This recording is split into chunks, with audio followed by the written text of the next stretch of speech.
No one has a monopoly on the truth. Our version of our own truths are based on our own lived experiences. In this space, we welcome different perspectives to learn, unlearn, and enlighten. Welcome to The Lantern.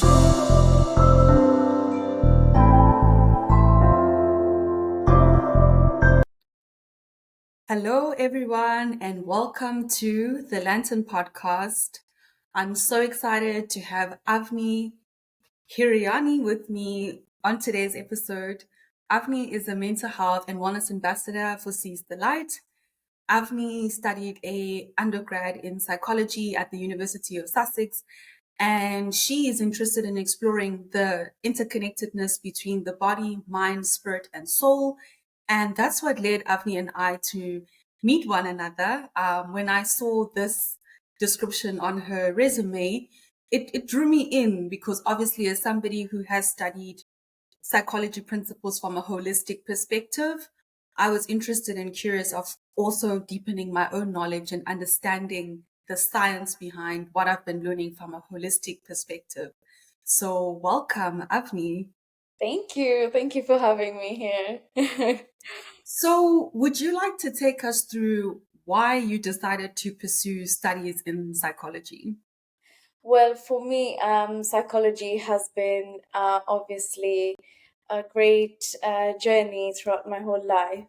So for me, because of my curious nature, I've always wanted to know how the mind affects behavior, how emotions affect behavior. So for me, psychology was deeply rooted within me. And then my curious nature just followed to learn more about it. So yeah, that's how psychology came into my life. That's really interesting. And if you can sort of delve into maybe a moment that you recollect, maybe in your childhood or earlier on, where your curiosity was sparked when it came to human behavior or emotions.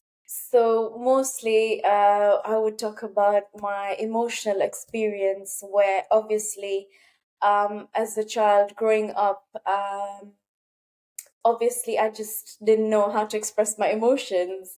So I would learn them from my parents, like how they would express their emotions.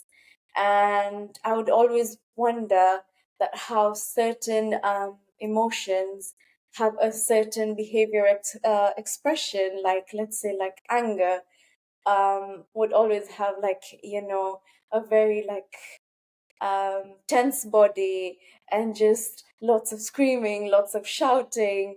So that's how I felt like, in terms of my emotional perspective, that's how, I was always curious about the behaviors portrayed within, that sector.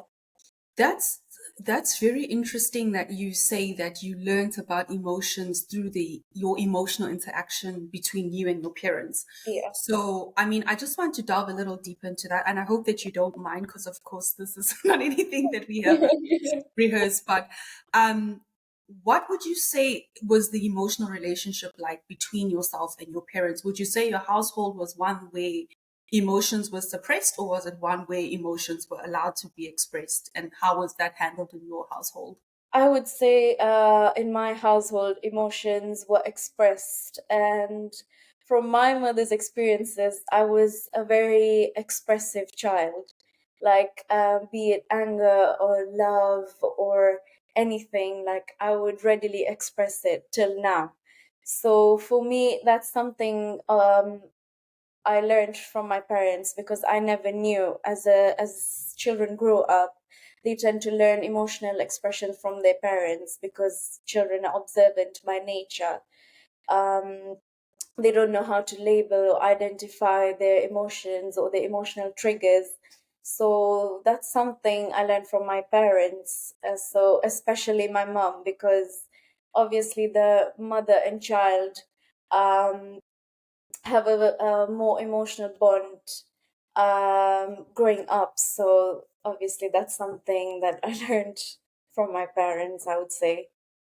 So, what is one learning or example could you give that maybe your mom passed down? So, for example, if you were angry, Yeah. or I mean, we're using anger as an example because now we've said it twice. People are like, "You're an angry person." No, that's not what I mean. I'm just using that as an example.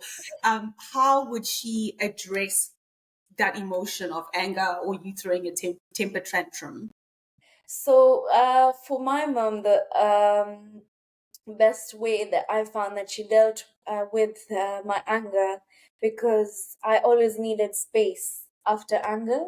Mm-hmm. So I was always given that space, Mm-hmm. whether like I just want to be alone in my room, or I just want to be alone but still surrounded by the presence of other family members. Yeah. So I would still be given that space by both my mom and my dad. So I feel like that's the way my anger was dealt with. And then later on, when I'm ready to talk about it, like, you know, I would be given the space to talk about it. But for me, later on, they found out that space is what I mostly needed for me to just recollect myself and, just get back. So, yeah. I love that, and I find that very interesting because I think with most parents, what they don't realize is Yeah. you actually need to learn your child's emotions. Like you Yeah. cannot actually assume, and what you spoke about projecting, Yeah. that you actually cannot assume that how you interpret your emotions and process them is exactly the same way as your child. So I would say, like, even in my household growing up, it was the same for me. Like, my mom's been amazing at not assuming anything. So if she sees you down, she's not assuming, oh, this situation would make you down because it would make me down. She would still ask the question of what's really going on? How are you processing this?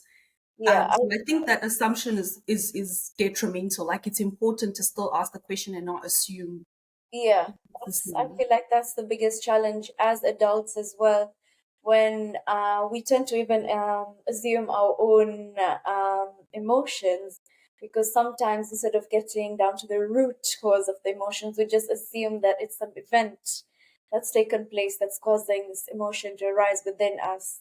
And then by the course of it, we just tend to neglect feeling that emotion. And I feel like that's what causes emotional neglect within yourselves and how you project it on others. So that's very important.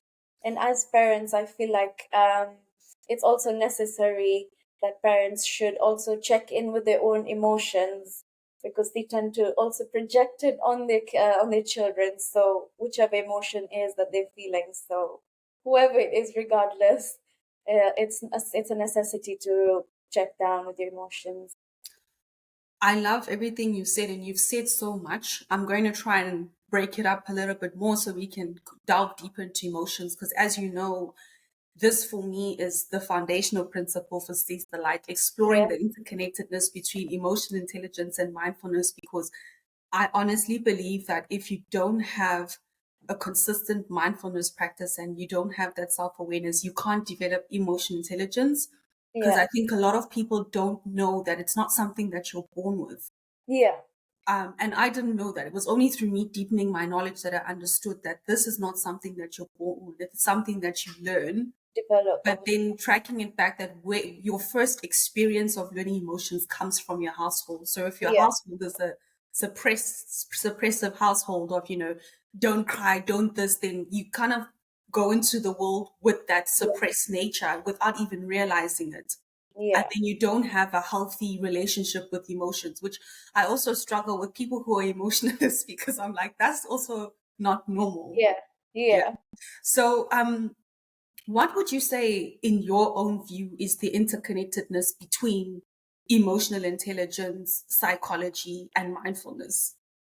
So obviously, the link for all three of them goes well in hand, because, as I said before, like psychology is the interconnected of the mind, emotions, and spirit. So when you link emotions, even from a biological perspective, obviously, if you're feeling an emotion and going back to how you said, suppressing it, it obviously creates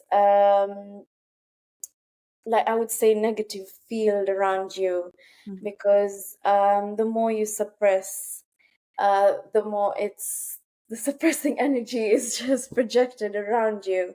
So Yeah. you tend to suppress everything around you. Tend to suppress like even your day-to-day needs, your way of life. So it turns into neglecting yourself as well.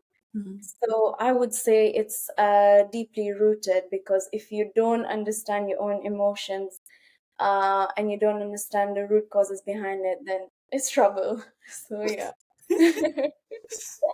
So, I know we shouldn't laugh at saying it's trouble, but Yeah, in your studies at school, yeah. do they unpack sort of what are the negative aspects of not understanding yourself psychologically, emotionally? Obviously, just as you're experiencing your day-to-day life, I feel like even without studying for it, just as you're having your own experience, I feel like just not understanding your emotions will cause you to be a bit more, I feel like, resilient towards everything you do.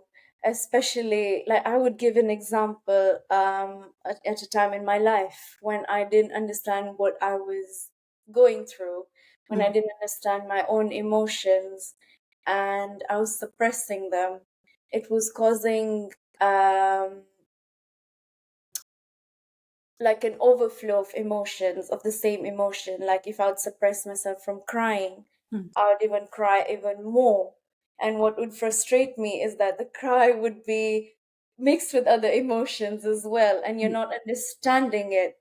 So kind of like it causes you know, for you to feel depressed, for you to constantly be anxious, for you to constantly keep yourself guarded, you know. So instead of supporting yourself throughout the journey, you're just like keeping a strong shield, you're just protecting yourself from everyone around you, like you have a very um, negative view of the world around you. So that's what I would say. This is interesting. So, if you can, I'll let you sip your water. You did speak a lot. Um, Of I, course. I, I was very intrigued by what you said at the end, where you said, it can make you negative. Yeah. So, how exactly is a negativity festered? How is it created, and how does it fester? So I feel like obviously even in connection with emotions, emotions are just as it comes, it's just your energy moving throughout your body. So one also common misperception we have is that things like anger and frustrations are negative emotions, but rather they're just emotions. They're just part of your human experience. Mm, But in terms of negativity, it's just how you perceive. So when you perceive an emotion as negative, you've already perceived everything revolving around you as negative.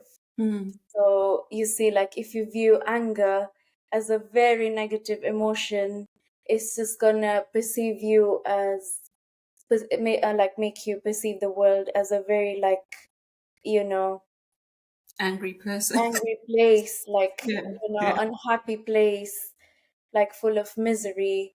Is yeah. because you're projecting that anger towards the world and without getting the root cause of it. So So what would you say about something like masking? masking, that's a Yeah, very good question, and I feel yeah, like it's a common problem that I feel like I know everyone has gone through, including myself, where I've masked my own emotions, pretending that it doesn't exist. yeah.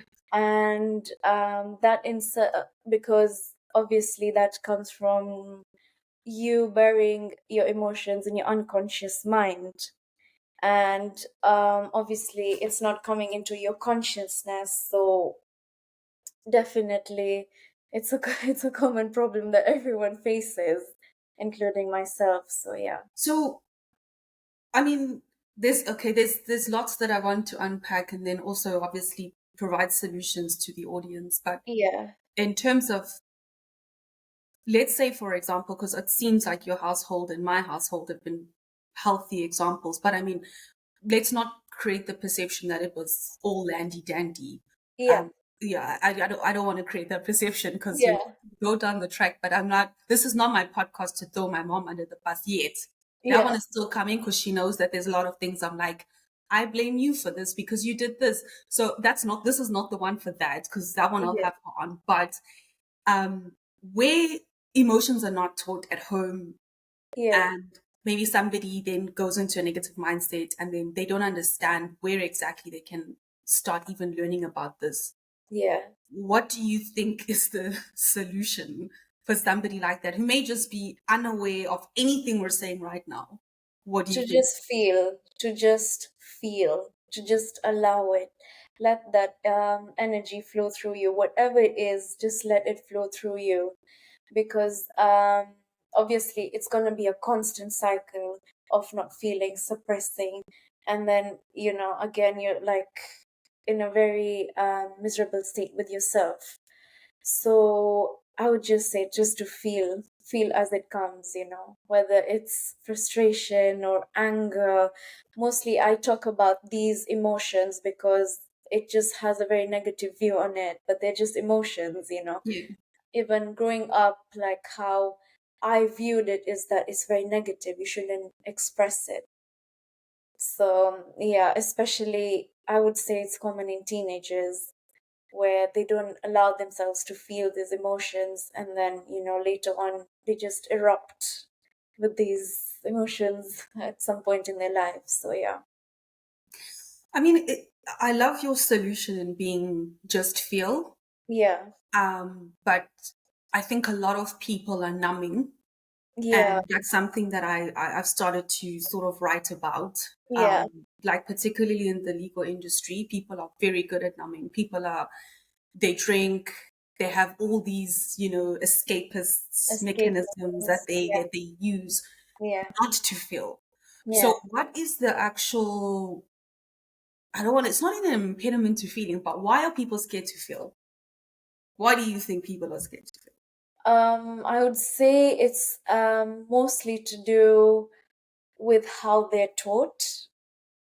Because if they're not taught, again, you see, everything just circles back from your childhood Yeah. and obviously your life experiences, and even your teenage. I feel like even the teenage age is very crucial for emotions, where if you're not taught how to feel or how to project it in a healthy way, it's going to be very difficult, and that's why numbing comes from.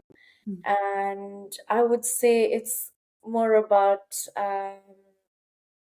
not knowing how to, or not having a helping hand on how to feel these emotions, and that's where numbness comes from. And especially when you're not in check with the root cause of your emotion, that's where it comes from. So sometimes I feel like you just have to take a step back and just know how you feel and just getting to the root cause of it. And because the only person who can help you is you, Yeah. so you best know how to navigate your emotions throughout your life, because you know yourself more than anyone as well. So yeah, I would say.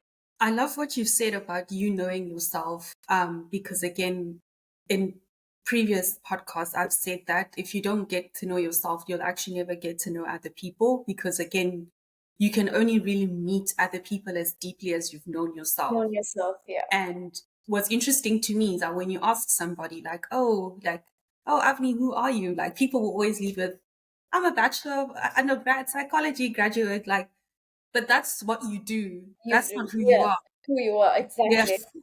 But even I've struggled with that question, not because I value what I do above who I am, but because I realized I've sort of been conditioned and like molded into a certain persona that Yeah, I'm like, oh, I am like all these things. But then I was like, am I really those things or have I been told to be those things? yeah, And my conclusion is like I've been told to be those things. So now I'm just like, I don't like boxes, like, and I change my mind all the time, like Yeah, whatever. Like today I can be this, like tomorrow I can be that. Because again, I think with everything you're saying, it's the fear of oscillating between certain boxes. People sort of, it's comfortable to be like, I'm an angry person, yeah, and then you stay there.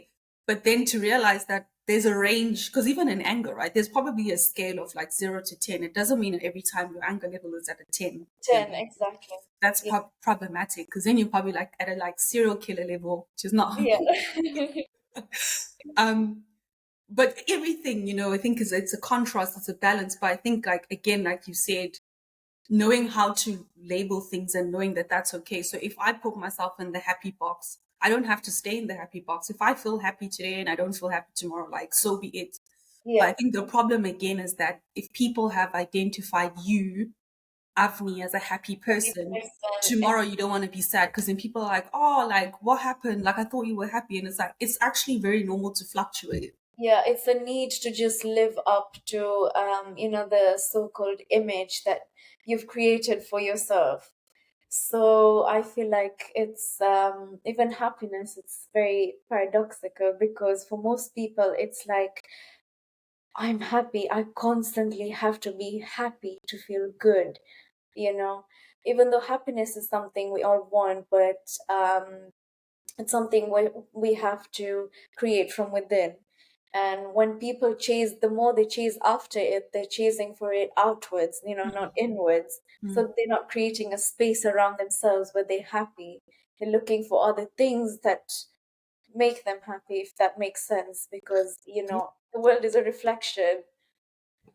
So, yeah, That is so true. And I think 4 years ago, I actually said, I no longer strive to be happy. I want to be content. yeah, Because for me, contentness is that equilibrium point. I'm not going all the way up. I'm not coming all the way down. I'm just at a content level. So I do think the whole pursuit of happiness thing is a scam. yeah, Because personally, anyone who's happy all the time, I worry about those people, to be honest, because I'm like, your days are never that great. Like yeah, sometimes it's, if it's been a bad day, like I don't want to like be like, I'm so happy. I'm just like, it's been a bad day. And like, I'm going to just go under the blanket and see you guys tomorrow. Like I'll try again tomorrow, but I'm not going to pretend. yeah, But as I say, I think it's the boxes is the issue, because you want to label people, and that's that. Now, if I have to relearn Avni today when she's happy and then tomorrow she's sad, it's too much work for people, I oh, think, and yeah, that's why they don't do it. Does that make yeah, sense? Well, that's what I think. yeah, um so how do you think psychology can be applied, I mean, along with well-being, if you like, because I know that you're also in that space as well. yeah. How do you think these can contribute to addressing some of the societal issues that we have currently around well-being issues, mental health issues, and the like? Obviously, we're living in an integrated community. So, in that perspective, I would say just involving yourself in that community of self reflection, self growth, just tapping into your unconscious to make, everything conscious, just easy flowing. So, I would say more about involving yourself into healing practices where you're just taking a time out for yourself, uh just involving yourself with yourself. I'll just keep it simple. Like, I you know love I love how you say involving yourself with yourself, because it's true. You yeah, can it's be by yourself, but if you don't involve and invite yourself into the space, you're not there. Then you're yeah, like sort of absent-minded. You're not present in the moment with in the yourself. So moment, I understand exactly. what you mean. Exactly. So just to be whole with yourself, to embrace every part of yourself, which is not easy, even coming from my journey. And still, it's something I'm working on. Just embracing myself, embracing my own truths, because it can be very difficult. It's a difficult journey, but healing is a very fun journey, I would say, because you're uncovering more things about yourself, more about the world that you live in, and suddenly it's not as glamorous as you painted a picture of. You're seeing the world for its real state. So there's no illusion that you're creating. So I would say that, yeah.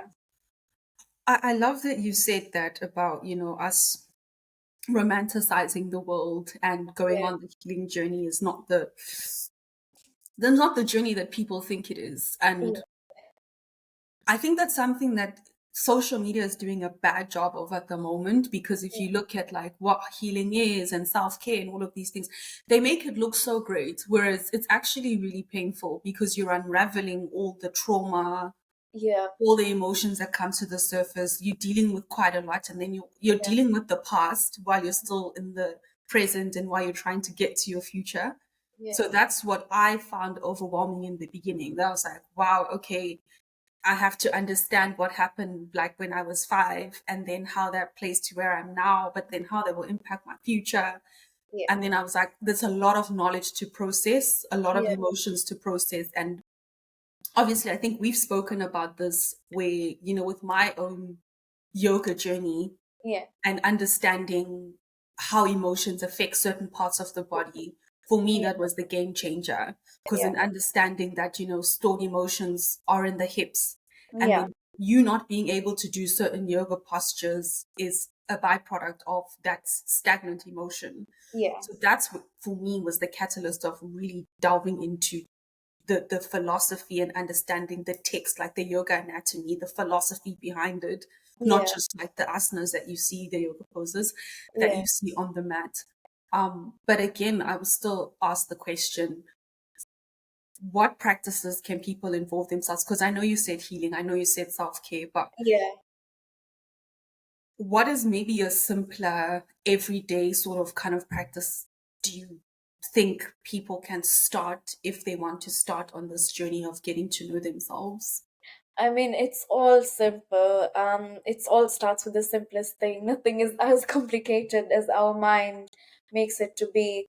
And because even the healing journey for most people and self-care becomes harder because they set up very high level expectations of what they should be doing. It's kind of like a plan they lay over and what they should be doing to take care of themselves, which is totally okay. Hmm. But it all starts with the simplest thing, and then just go with the flow.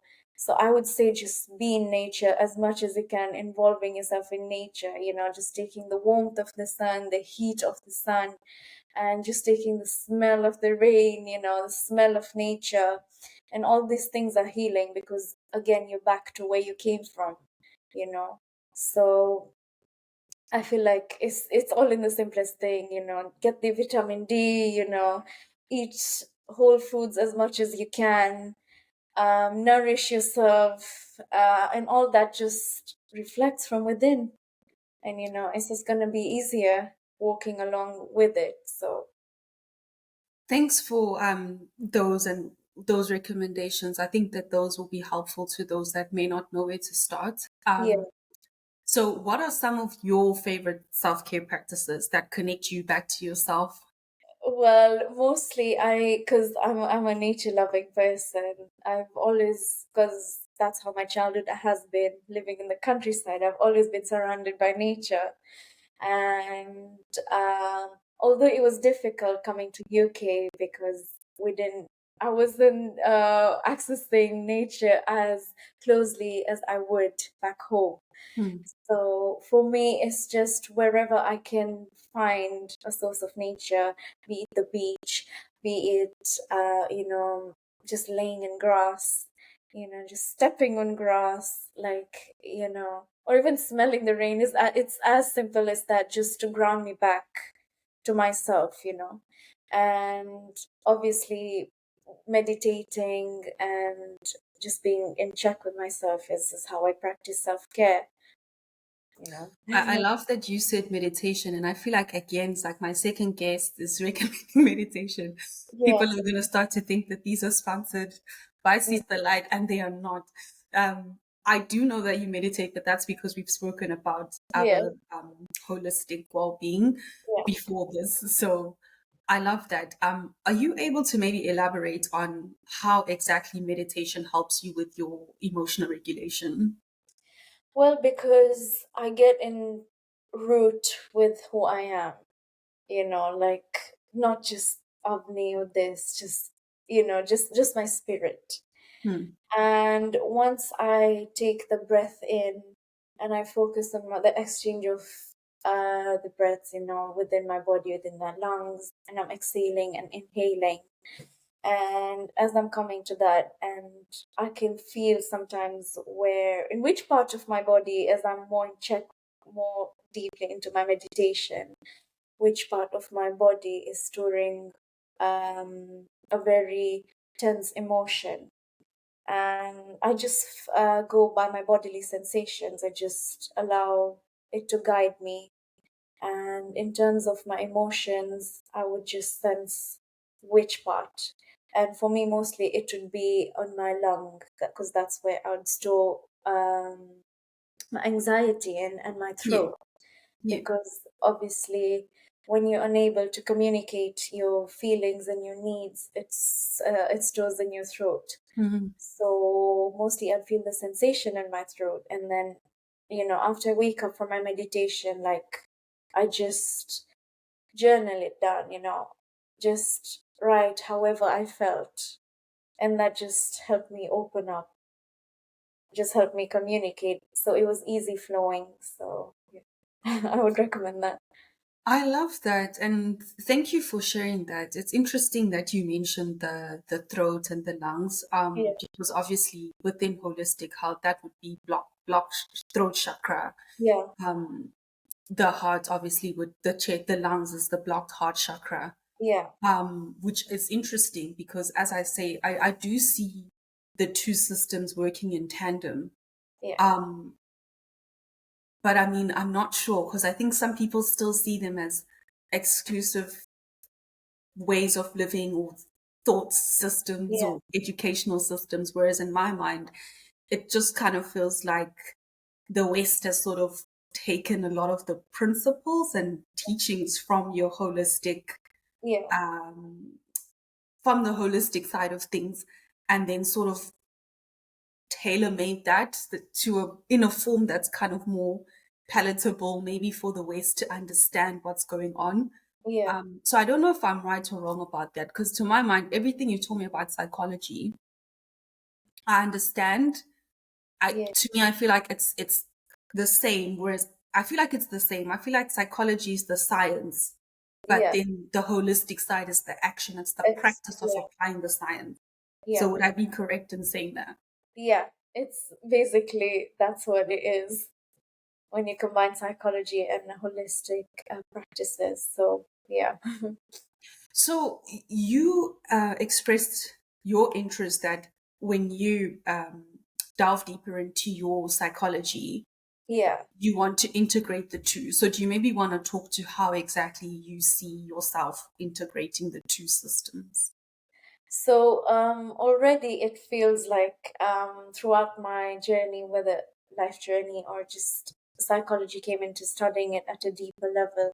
Hmm. It was already integrated.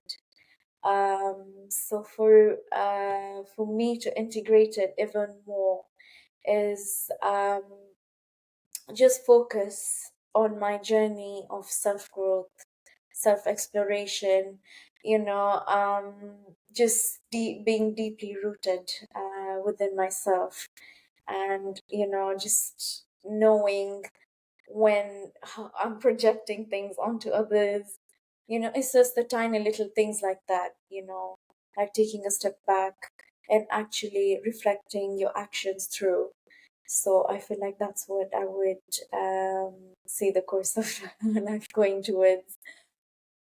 So these are the principles that you want to teach your clients Yeah, in the future moving yeah, forward. yeah, So how does that look from a practical perspective? Like I mean, I've not gone to a psychological consultation, but how does that, how would that work? Would you say it's like you talking through the emotions of you talking through your patient's emotions and then getting them to journal it, or how would you say that looks like just practically for us who just have no idea? I would suggest with journaling, and that's something that even I feel like more people are into right now, as compared to how growing up I never even knew about journaling, like as a form of practice. Like it's just something that when you feel like you can't express to anyone, you just do it, and then you just tear it off and throw it, and nobody ever knows about it. So journaling recently has been spoken about a lot, Hmm. and I feel like for someone who is um, very lost in this journey of theirs, I feel like journaling is the one of the steps that they could take throughout navigating, and it's something even a practitioner should suggest, to journal, that the client should journal however they feel, because that just aids them to talk about everything, even easily. So, yeah. So, if I'm understanding you correctly, are you saying that you would first have to assess how exactly the patient is best at expressing themselves? So, that may not Yeah. necessarily be talk therapy. Yeah. It may be that you ask them a question and then they write down the answer, then you read the answer. Is that correct? And they read, it would be easier. I feel like they would read the answer because they're just reading it to themselves, they're not reading it to me. Okay. Yeah. Okay. I love that. So I don't know if I asked you this previously. I think offline I may have. Yeah. Um, in the study of psychology, is there already an integrated element of holistic wellness or mindfulness incorporated into the syllabus? Not as much. And it was something that I personally was struggling with because I had my holistic perspectives. And I'm obviously integrated with myself, but on an educational level, it's something that was not very um, integrated upon. So it wasn't basically, I'd say, taught. Okay. And most people, even throughout my studies, and I'd speak to who had the same perspectives, they would also talk about this, that it's something they learned outside of the course, outside of what psychology is. Mm. But over the span of 1 year, I see a lot changing now, where now more and more practices are like such as mindfulness, just um, meditation, yoga, you know, improving your gut health. All that is being talked about more right now. But it's something I would like to see practitioners, using it with clients. So yeah, Yeah. I mean, it's interesting to me that it's not taught in tandem. But I think I agree with you. I've definitely seen even in my own research, there's a lot of mindfulness included now and yeah, nutrition as well. yeah, But again, interesting to me because I think a lot of those principles have been taken from the yeah, holistic side and then sort of just added on as additions to what's already been taught at an yeah, undergrad level. Um, but it made sense to me because I have a lot of psychologists within my network that I see have actually done a holistic course on top of their studies. yeah, So that's when I sort of realized that, okay, there has to be sort of a missing component. Hence why when your resume came along, I was like, oh, here's someone that I know understands that maybe there may be a need to learn to delve deeper into the holistic principles as well. yeah, So that was very interesting for me to see that people are actually drawing from both schools of thought to then get their clients to the best solution. Yeah, it's something that I personally struggled with throughout my studies, because for me it was more about theory, but not a call to action.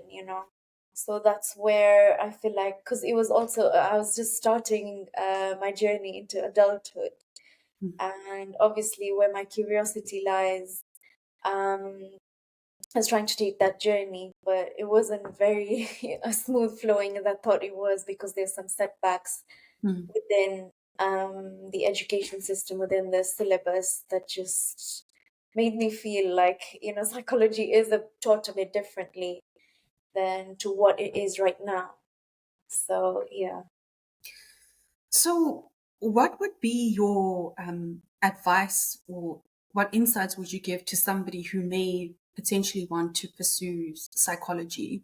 Would you recommend that they came to London to study here, or what would be your perspective on that? I would still say that despite the division between the syllabus and myself, Mm, I would still say it's a good decision to come and study here, because wherever you're studying, whether be it London or US, or wherever it is, as long as as long as you're following your passion, and you just never stop learning. So you know just go for it. I wouldn't say that, because obviously like, whoever is learning never stops. Whoever is teaching, like, their teachings never stop.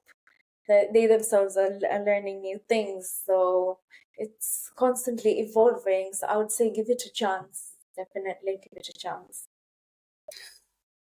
Thanks for that. What would you say for you is your highlight after having studied the psychology degree? Well, because for me, if I hadn't come here to study, my life would be relatively different, because I found a lot of growth. Mm, And psychology, just me studying psychology, just helped it, because as I was understanding myself better, as understanding the whole culture different, UK and Kenya's culture being different.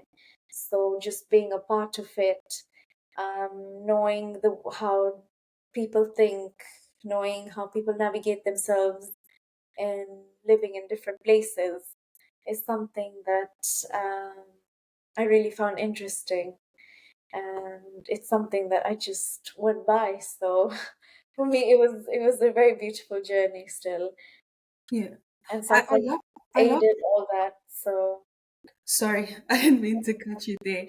I was just gonna say I love that you spoke about learning in a different environment. yeah, Um, do you think that your learnings of other people is deeper when you learn about other people in a different place? Like, for example, if you learned everything you learned in Kenya, do you think your knowledge would have been as deep as it is, as opposed to how you've learned in the UK? no, because I'm observant by nature, and obviously the things, just about observing the environment around me is what I picked up on for myself. So just as a way for me to settle down in the UK, Mm, and Brighton being a very diverse culture with all sorts of people, all sorts of energies. Everything has come across you all at once. In the beginning, it was harder, obviously, to just pick up, because that's where the barrier was. I would pick up on this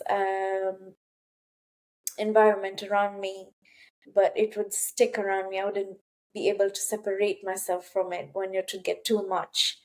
So that's one thing that I really appreciate, that I learned coming here. Like, just appreciate the UK for giving me that chance, for just learning from my environment, because it was a very different, culturally, it's very different from Kenya.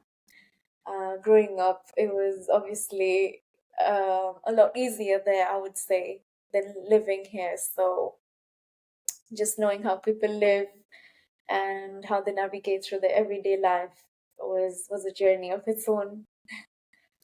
I love that it's been such a transformative journey for you. And Yeah, I can definitely relate to that as well, because when I went to Sydney, yeah, I feel like that's also where I had my biggest transformation. I mean, of course, London is its own journey, and I've had my biggest transformation here, but it was one that I didn't even plan for. So yeah, I'm not ready to talk about that one as yet. I talk about the Sydney one because I've sort of come to the end of that now. But yeah, yeah, I do agree with you that there's so much learning when you go into a new place and you have to learn about the place, because by learning about the place, you actually end up learning more about yourself. yes, yeah, And that's one of the main reasons I also encourage people to have these experiences abroad, because I think as soon as you leave home and all the comfort that comes with home, that's actually where you begin to learn more about yourself and yeah, learn more about home as well. Because there's a lot of things that I probably wouldn't have paid mind to had I stayed in my comfortable environment. But yeah, because when you step out of it, then you start to question, yeah, you start to observe a lot more. That then it becomes your own intrinsic perspective of how you view things, and your compass starts to change. yeah, I now start thinking of it like it's like you think about yourself as like a glass of water, yeah, and your water is like, full to the brim. yeah, But then when you move this cup, like you moving to another place, you have to be willing to empty out that cup of water and yeah, be ready to like fill that cup with new water. And that new water is like learning new things, learning from new people, adapting to another culture. That's yeah, just how I've sort of seen it. yeah. That is so true. Moving out of your comfort zone, I feel like it's challenging for everyone who moves out from home. So yeah, it's a bit of a rocky journey. Yeah. Cool. So what do you hope to achieve and contribute to the world of psychology in your Um, future?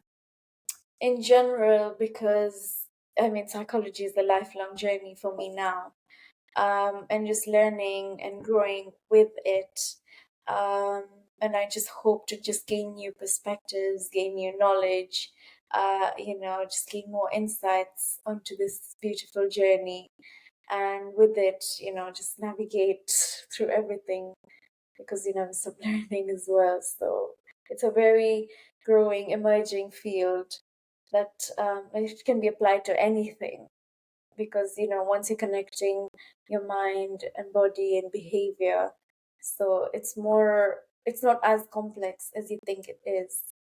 So yeah, and yeah, hopefully this will make me make more meaningful contributions to those around me, and help other people in terms of their self growth, the self reflection journey, and just their relationships with others within themselves.